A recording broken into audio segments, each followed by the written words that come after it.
दिल्ली में शराब के फेर में फंस गए हैं मनीष सिसोदिया। जी, दिल्ली के डिप्टी सीएम मनीष सिसोदिया पर सीबीआई जांच की तलवार लटक रही है, क्योंकि दिल्ली के उपराज्यपाल ने इस मामले में जो दिल्ली सरकार की नीति है उसी के लिए सीबीआई जांच की सिफारिश कर दी है। इसके बाद एलजी और सीएम केजरीवाल के बीच तनातनी बढ़ गई। एलजी के साथ आज शाम होने वाली बैठक में दिल्ली के सीएम अरविंद केजरीवाल नहीं पहुंचे और इस वजह से वो वीकली मीटिंग आज नहीं हो पाई।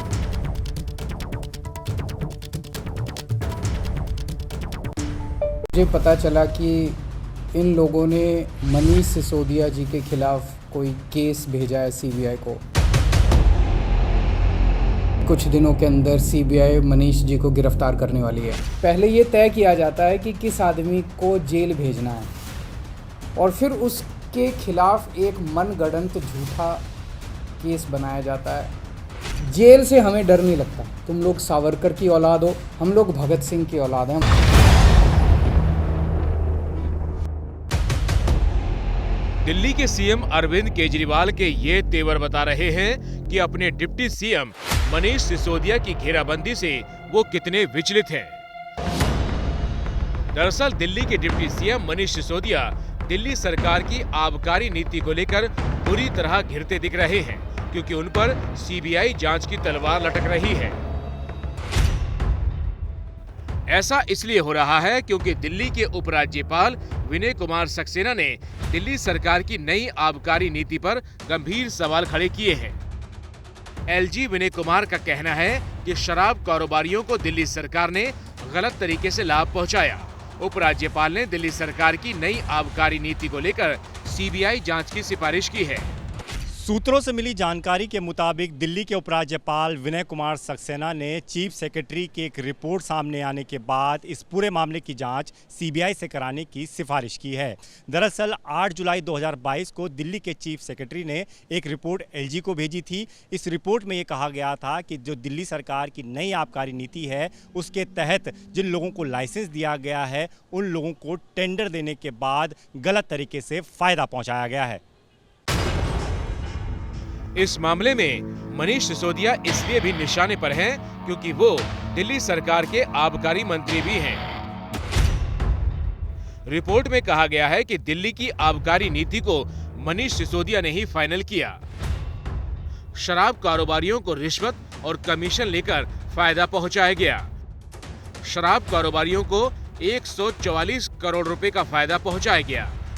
आरोप है डिप्टी सीएम सिसोदिया ने कैबिनेट को भरोसे में लिए बगैर ये फैसले किए। जब फंसने का खतरा हुआ तो 14 जुलाई 2022 को कैबिनेट की मुहर लगवा दी।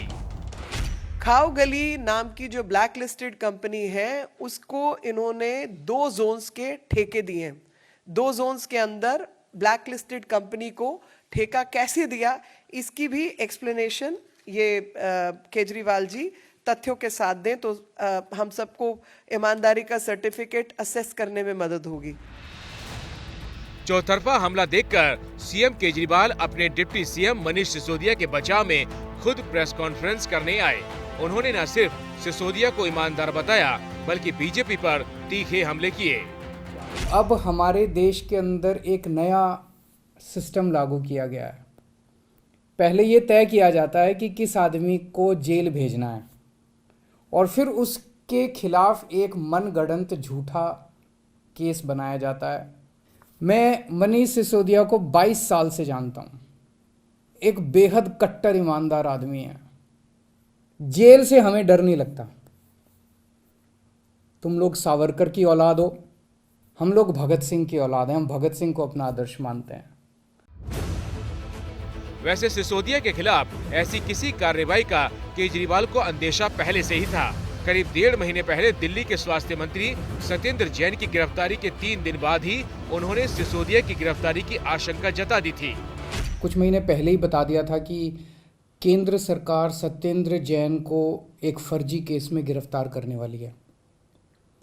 मुझे बहुत ही विश्वसनीय सूत्रों से ये पता चला था। कल उन्हीं सूत्रों से सूचना मिली है कि अगले कुछ दिनों में केंद्र सरकार मनीष सिसोदिया को भी गिरफ्तार करने जा रही है। लेकिन अब केजरीवाल के सबसे करीबी सिसोदिया का सीबीआई जांच के घेरे में आना तय लग रहा है। लिहाजा मौका ताड़कर बीजेपी भी केजरीवाल के खिलाफ चढ़ बैठी है। पहले सरकार को 2% प्राइवेट ठेकों को, शराब की दुकानों को 2% मुनाफा दिया जाता था। क्या कारण है? सरकार ने इसमें 12% मुनाफा दिया है। कौन सी ऐसी सरकार के पास एजेंसी आई थी जो एक एक जोन कितने में रिजर्व प्राइस उसकी तय करेगी, कितने में रिजर्व प्राइस तय होगी और वो कितने में बिके, इसके लिए सरकार ने कौन से पैरामीटर्स, किसी के बारे में चर्चा नहीं की। इनको अपना नाम बदल के आम आदमी पार्टी बदल के ठेकेदारों की सरकार करनी चाहिए, ठेकों की सरकार करनी चाहिए। जिस तरीके से जब पूरा देश कोविड के समय जब दिल्ली को राशन की ज़रूरत थी तब इन्होंने माइग्रेंट लेबर्स को भगाया।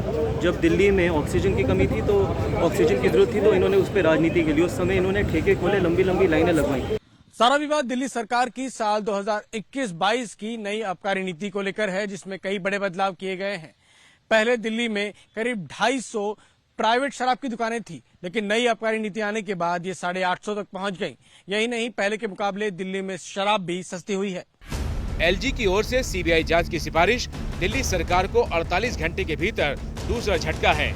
इससे पहले एलजी ने दिल्ली के मुख्यमंत्री अरविंद केजरीवाल के सिंगापुर दौरे वाली फाइल को वापस कर दिया था।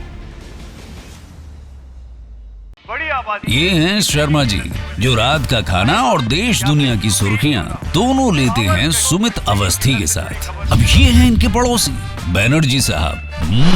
मिष्टी दोई खाते खाते पूरा बंगाल जान लेते हैं सुमन दे के साथ। इनकी तरह आप भी देखें अपने फेवरेट न्यूज एंकर को एक ही ऐप पर और डाउनलोड कीजिए एबीपी लाइव ऐप अपने स्मार्ट टीवी पर।